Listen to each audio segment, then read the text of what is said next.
ones, then several of her in tight white shorts and a pink top, leaning against a wooden-railed fence with the lake behind. "Wow, you've taken some great ones of me," she said. "Love them. Well, some of them.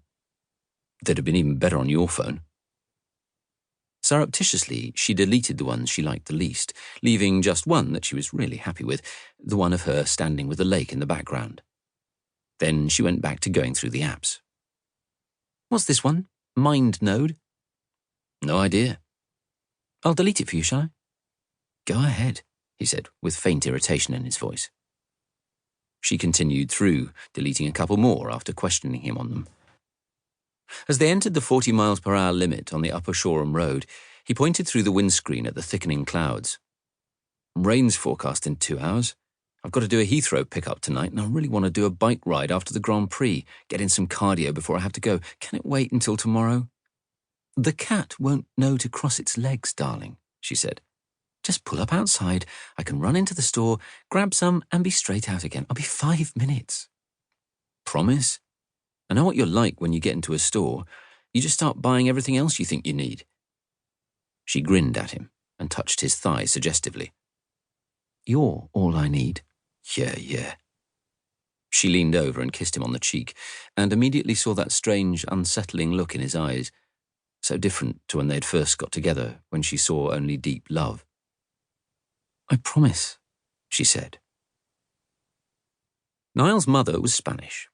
He had a shock of dark brown curls and a face that had reminded her, the first time she saw him, of a younger version of the actor Dominic West. When he smiled, he was the handsomest man on earth. When he was angry, he looked almost Neanderthal.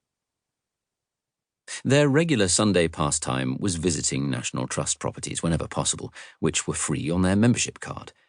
But this afternoon they'd been to Parham House, owned by a different trust, wandering around its glorious deer park. Niall drove into the car park of the huge Tesco superstore 3 miles to the west of their home in Brighton, and was immediately annoyed by the queue of cars in front of them. "Look at this. Shit, baby, this is going to take ages." "Just stop the car and I'll jump out and run in while you park. Then I'll come and find you." "Well, that stuff's heavy. You sure?" She gave him a sideways look. "When did you last actually get any?" I don't remember." "So how do you think it appears in the house? By magic? Does the tooth fairy bring it?" Okay, muscle woman. Look, I'll pull in over there." He swung into an empty bay some distance from the store. Grabbing her handbag, Eden jumped out, blew him a kiss, slammed the door, and hurried off through the maze of vehicles. Niall turned up the volume on the radio and listened to Laura Palumbo singing "Life Goes On." It was followed by another song. He was tempted to light a cigarette, but Eden didn't like him smoking in the car. She didn't actually like him smoking at all, so he just sat, listening to the music, looking anxiously at his watch, then at the car clock. Van Morrison's Brown-Eyed Girl. Then another song, Johnny Cash, You Are My Sunshine. Well, they both loved country and western. Maybe she'd be back before the song ended. This was one of her faves. But she wasn't. Another song played. Then another. 20 minutes had passed, he realized. What's going on? He wondered. She's probably shopping for more stuff despite her promise. The sky was darkening further. His chances of catching the final stages of the Grand Prix were fading. He had recorded it and could watch it later or tomorrow, but that really wasn't the same.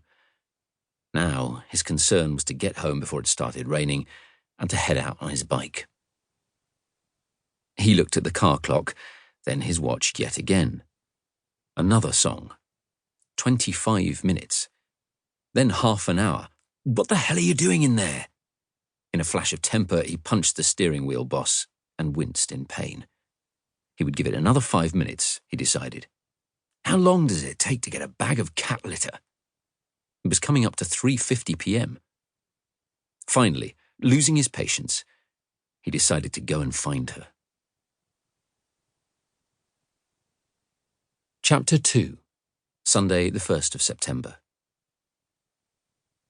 A tall, ginger-haired employee with a badge that read Tim blocked his path.